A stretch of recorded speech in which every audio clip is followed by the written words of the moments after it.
of course, remaining closed. Now, there have been, as we've been discussing, weeks of protests in Mozambique as many people still take to the streets after the disputed election result in the country, that election on October 9th.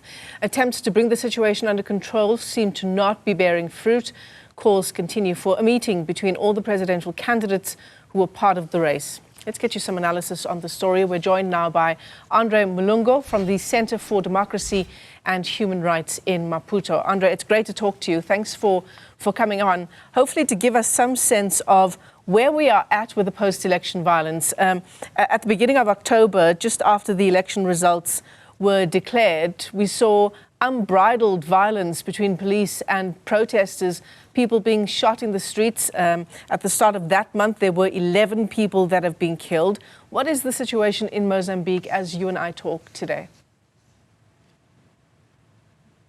Opportunity to share with you and with your audience what's going on in Mozambique. The protest is still ongoing since 21st October. The protests have been called by Venancio Mondlane, the presidential candidate supported by Podemos.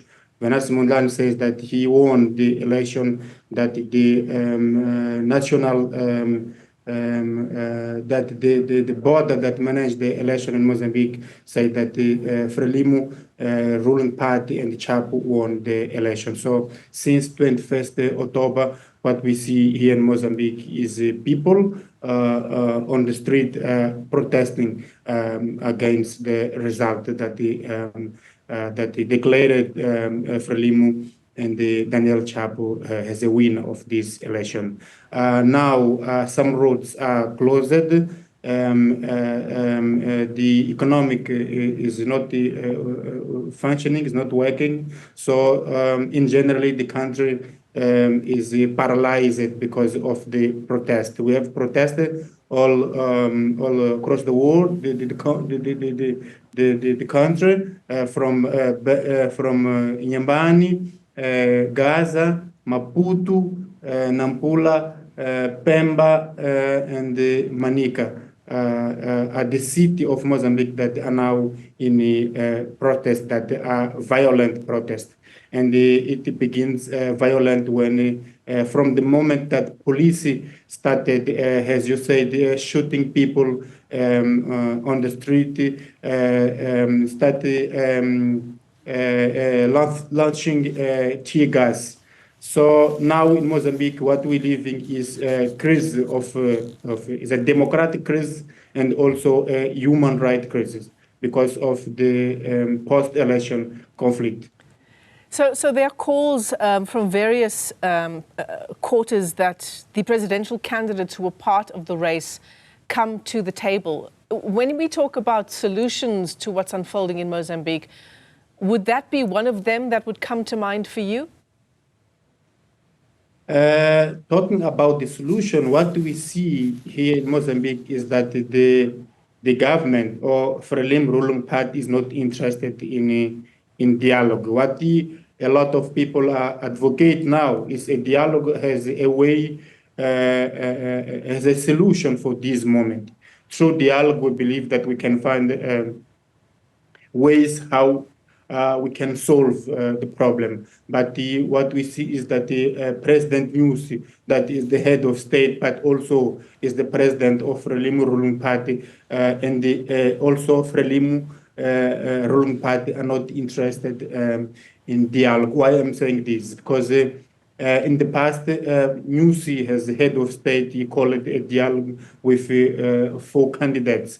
And a day after the call of Philip News for dialogue, Venancio Mondlane, that is the one that called the protest, he sent a letter for President News saying that he is not able to be in Mozambique because the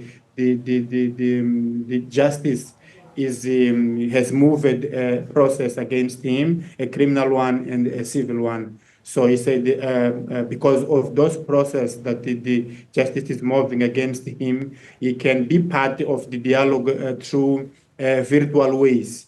And he didn't get answer from the president of Mozambique, Philip News. So This makes us believe that they are not interested in dialogue. What he did was a way to entertain the Mozambicans in order to have time until Constitutional Council declared or proclaimed the result announced in the past by the CNE.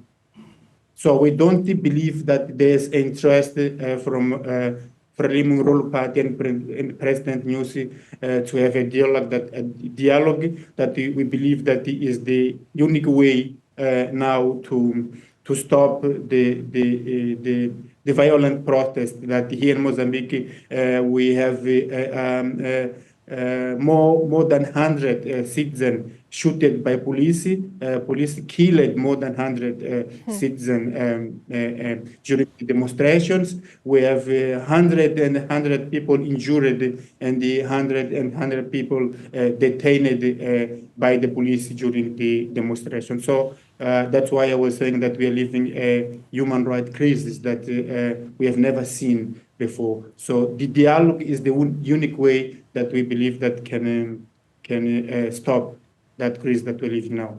And of course, it is spilling into neighboring countries. Here in South Africa, the Lebombo border post has been closed for some weeks now. We've got trucks queuing for kilometers, unable to move. And of course, in neighboring Eswatini, the impact there is that Eswatini's sugar exports can't get to that shared port in Mozambique to get to the rest of the world. So it's spilling over, Andre. Yes, the Resano Garcia border is the most important border for us, but also for the region. Is closed by the protester. The protester blocked the Resano Garcia border, as I say, is the most important for us and for it's the strategic one for Mozambique and for the rest of the region, the SADC region. They blocked the border has a way, is a mechanism of pressure for the government to respect what they call the will that they demonstrated on 9th October. So where to from here, Andre? It's been weeks now, over a month and a half since the October 9 election in Mozambique. Almost 2 months. Where to from here? Sorry? Where do we go from here? What is, how do you see the next few weeks unfolding in Mozambique? I think the demonstration will escalate. We'll have the demonstration will increase. Why? Because the Constitutional Council is going to pronounce on 23rd October. We believe that it's going to pronounce on 23rd October. We have 1 week, I think, until there, 2 weeks until there. And if the Constitutional Council proclamate and validate the result that have been announced by the CNA, but what we expect to see is the increase of the demonstration, because until now, what we hear from the citizen in the street is that they need electoral justice. If the Constitutional Council validate the results that is giving advantage for Frelimo, it means that the demonstrations are going to increase, and also the increase of the democratic crisis and the human rights crisis is going also to increase. And we are very concerned with this, because with the increase of the demonstration come together human rights violation, and the has organization that advocate and works with human rights. We are very concerned with what is going to happen in 2 weeks. Right. So if the internal mechanisms of Mozambique can't bring some kind of conclusion, some kind of solution to what's unfolding in the country, Andre, should a body like SADC be able to intervene here? We don't believe in SADC, because some of the parts that are leading SADC countries are part of the liberation movement, such as is happening here in Mozambique. Mozambique is ruled by Frelimo since 1975. We have ANC, we have ZANU-PF in Zimbabwe. So they consider themselves as brothers. As you know, before the CNA announced the result, we heard and we saw President Ramaphosa from South Africa. We saw and we heard President Nangabo from Zimbabwe addressing, congratulating Frelimo and the Daniel Chapo as a winners of the election. So what we ask here is how come President Ramaphosa is addressing those words to Chapo before the CNA announced the result and before the Constitutional Council proclaimed those results. It is a signal that the SADC region is with Frelimo and they will protect Frelimo. What we believe that is maybe international community can intervene, not to impose, but also to advise and to address ways which we can use here internally to solve the problem. But we don't expect much from SADC because the relation that the Frelimo have with SADC seems like brothers, and they are protecting